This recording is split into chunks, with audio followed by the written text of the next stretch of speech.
Hello, kung nga pala sila Bertang sa PPSB A1G. Hmm. Tatanong ako kung ano kaya to. What primitive farming is, what kaya is, what is Catalogan Papailan. I-explain pa yon. What are the contribution of Chinese to San Pablo's tradition. I-explain din yun. Panahin mo natin primitive farming. Ano kaya yun? Oh, anong ginagawa Oh. mo yun? Kasi ang tito, Tara, tuturo ko sa'yo kung ano yung primitive farming. sige.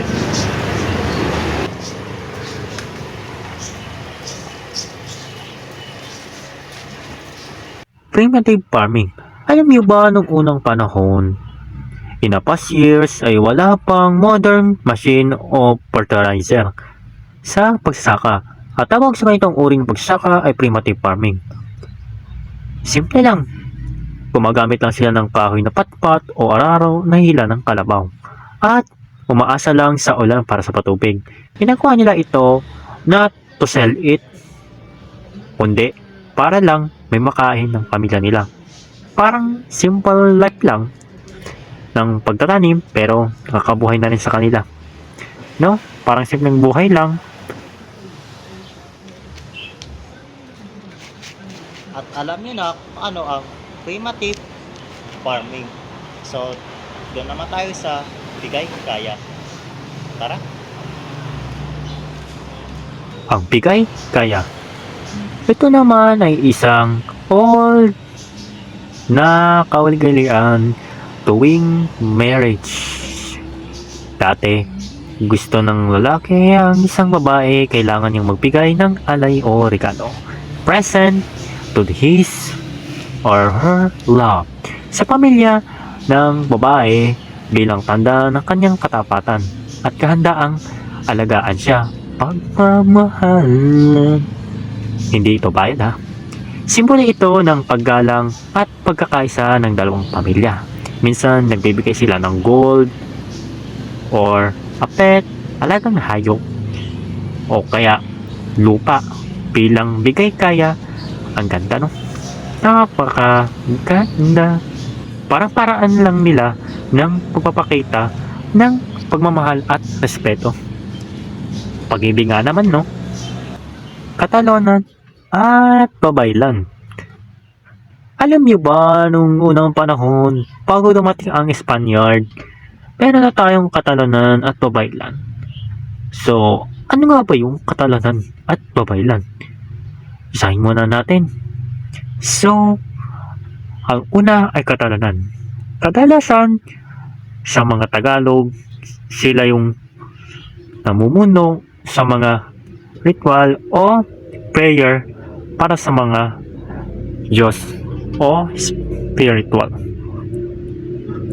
Samantalang ang babaylan kadalasan sa mga Bisaya ka naman day, katulad ko, sila ay like a doctor, no?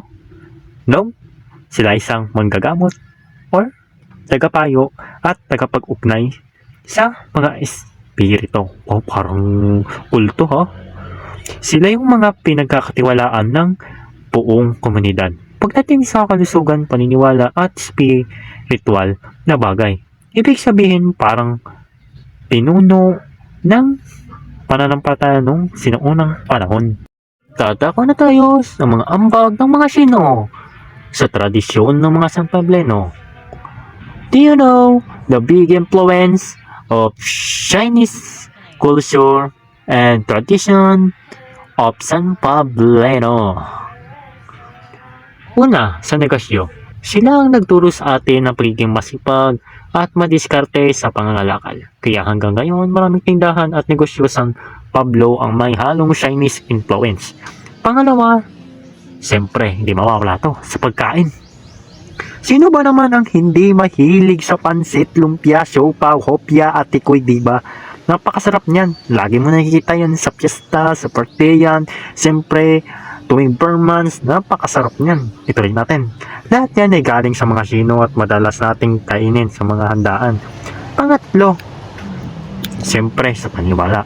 May mga San Pableno na naniniwala or they believe sa siyempre sa Feng Shui, swerte, at Chinese New Year, sa mga perlas, sa mga kung ano-ano pa man na pamahinang kasino din, no? So, marami pa. At higit sa lahat, pareho tayo ng mga sino sa pagpapahalaga sa pamilya, respeto sa maganda at kasipagan. Kaya nagalo ang dalawang kultura. Nabulol na ako. Kultura sa maganda at makulay na panahon. Na panahon? Wow, panahon pala. Paraan. At ayun lamang. Masyado na pala. Titikpan!